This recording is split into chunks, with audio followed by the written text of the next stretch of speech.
No, the horn's for you. The phone is dead. Okay. Now I get it. That's above my pay grade. So, right here we have art on the Mars.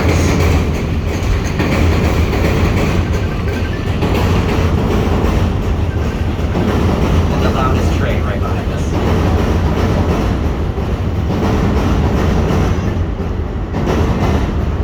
On the Mars, as you can see,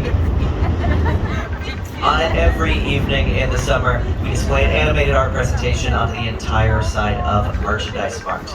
I think it's very cool. There's a bunch of projectors on the other side of the river. The projectors are designed to avoid the windows. They only display around them so it doesn't bother anybody who might be working inside. Everybody else thinks it's cool because it's free, and there's not that much free stuff around to take it where you can get it.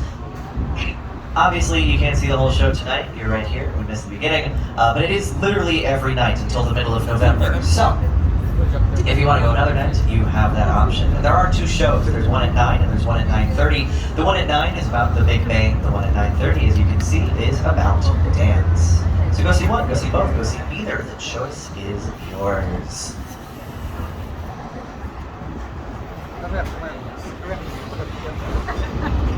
Jumping back to a different building, if you remember earlier I mentioned that we would see a building from last year. It's this one right next to us, the tallest, glassiest of the bunch at Wolf Point. The Salesforce Tower is less than a year old. It's a very new building.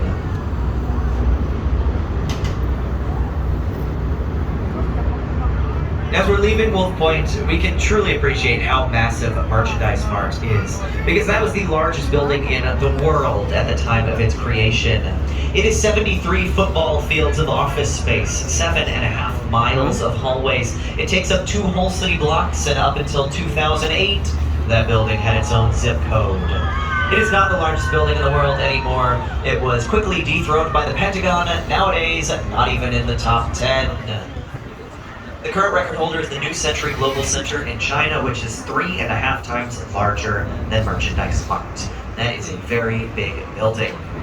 Now as we head under the bridge on the other side, on your right, you're going to be able to see a glass box full of projectors. That's what's doing all this work on the Merchandise Mart.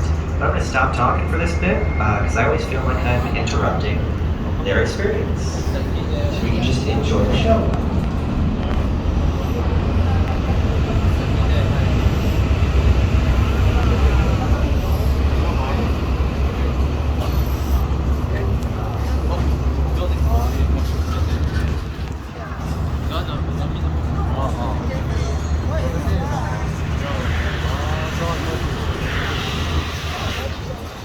Drone.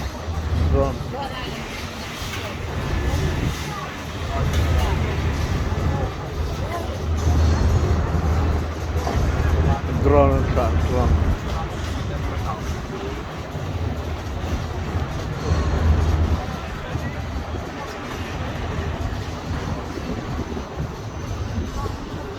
All right. So as we are heading under this next bridge, coming up on your left, you're going to see a short red brick building with a clock tower on it, all lit up in red and blue. That is the Reed Murdoch building. Now that building has done a lot in its lifetime. It's currently home to Encyclopedia Britannica, but at one point or another that was a grocery warehouse and even a makeshift morgue. But this building is not like other buildings. It's a little quirky because it's actually asymmetrical. In 1930, as part of the continuing effort to complete Daniel Burnham's plan, LaSalle Street right ahead of us had to be widened. And to do that, they just chopped off part of this building. So as we head out the other side of the bridge, you will notice there are 5 bays of windows on your left. The clock tower is in the middle, and 6 bays of windows on the right. Don't feel too bad if you missed this on the way in. As soon as they made that change, they adjusted the facade so it would be almost unnoticeable. Unfortunately for them, that was in 1930, so a lot of people have noticed. And you have 5 windows on the left, 6 on the right. Now back at the other side of the river, on the other side of the bridge, there's that very short, very angry-looking building, 55 West Wacker. That is a brutalist-style building. Brutalism came about in the 1960s at the height of the Cold War with lots of social unrest. Businesses and the government were nervous. And they didn't want to be seen that way. So they designed in the brutalist style, using concrete and raw materials to try to evoke this feeling of an impenetrable fortress right in the center of our city. I just don't think they planned very far ahead for the future, because this building is now known as Danny DeVito between two supermodels, which is not the cool look they were going for. Supermodel right next door, though, is the Leo Burnett building. It is a mystery. It does not fit into any one style of architecture, so there is not much to say about this one. Luckily for them, though, the inside is home to the Leo Burnett Advertising Agency, which has created such iconic characters as the Jolly Green Giant, Tony the Tiger, Toucan Sam, the Keebler Elves, the Pillsbury Doughboy, among others.